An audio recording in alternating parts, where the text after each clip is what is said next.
Per ser un bon pare o una bona mare, has d'estar disposat a sacrificar-te pels teus fills. En sèrio?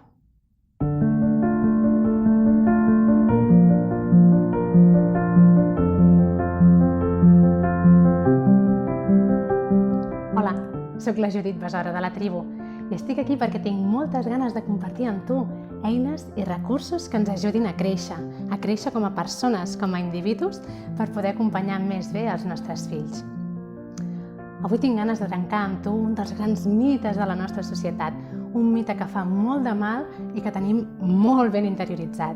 És aquesta idea que com a pares i sobretot com a mares ens hem de sacrificar pels nostres fills. Hem d'estar disposats a fer qualsevol cosa per ells i ells passen al davant de tot.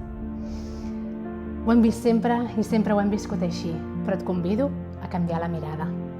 Som-hi!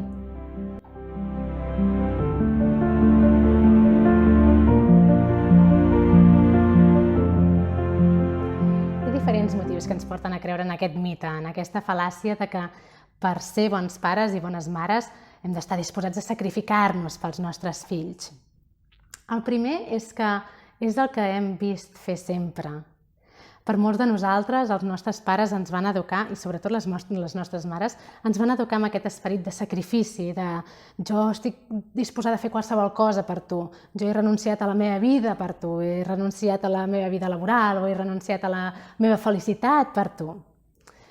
I això, com que nosaltres ho vam viure de petits, és el que directament reproduïm perquè ho trobem normal. I en segon lloc hi ha una altra cosa, que és que ens agradi o no acceptar-ho i assumir-ho, ens agrada fer-nos les víctimes, ensenyar al món que difícil que és la nostra vida i com lluitem per superar-ho, perquè el nostre cas és el més terrible de tots, sovint ens agrada perquè ens fa sentir important davant dels altres. El problema d'això és que, tot i que ens faci sentir important davant dels altres, a l'hora de la veritat això ens desempodera, no ens empeny gens a ser una persona amb energia i positiva i capaç de tirar endavant amb la seva vida. Al contrari, ens posa en una posició d'esclafar-nos, de fer-nos petits i petites. És per això que et convido a repensar aquesta idea. No t'ho creguis, no és veritat. En realitat és just el contrari. Si per tu el més important són els teus fills, és imprescindible que et posis a tu al davant de tot, que tu estiguis la primera a la teva llista de prioritats. Per un motiu molt senzill, i és que si tu no estàs bé, no podràs donar. Els nostres fills no necessiten pares esgotats, de mal humor, i que van arrossegant-se pel món. No és això el que volen de nosaltres. Encara que nosaltres ho fem pensant en ells, els estem carregant amb una merda, amb perdó, que no la necessiten.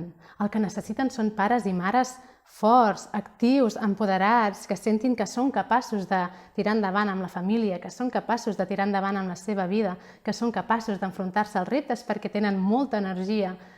Això és el que necessiten. I quan adoptem aquest esperit de sacrifici, els donem just al contrari. A més, hi ha una cosa que és molt senzilla i molt fàcil d'entendre, que és que si ens aboquem a donar, donar i donar i donar, però no fem res per omplir-nos, no fem res per cuidar-nos, per estar bé nosaltres, això no funciona. Ho veieu que és un sistema finit que acaba en desgast total? No podem donar i donar i donar contínuament si no ens estem nodrint a nosaltres mateixos i a nosaltres mateixes contínuament. Per poder donar el millor de nosaltres als nostres fills, és imprescindible que nosaltres ens sentim bé, ens sentim plens, ens sentim realitzats. I en tercer lloc, hi ha una de les coses més importants en el món de la criança, que és que els nostres fills aprenen del que nosaltres fem. Nosaltres som els models. No aprenen del que els diem, aprenen del que veuen amb nosaltres en el dia a dia.